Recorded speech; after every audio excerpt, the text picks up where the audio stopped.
Hello guys, आज हम गए थे टाओगा वाटरफॉल देखने के लिए जो है दिमा हसाओ में। और हमें वहाँ बहुत सारी प्यारी प्यारी तितलियाँ भी दिखी जो इस वाटरफॉल को और सुंदर बना रही थी। इस वाटरफॉल का व्यू बहुत ही अच्छा था।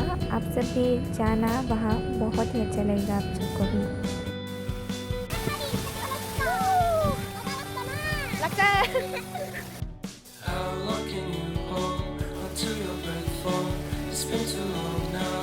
I think that I want a second guess you, a second guess me, a second guess them. Don't second guess me.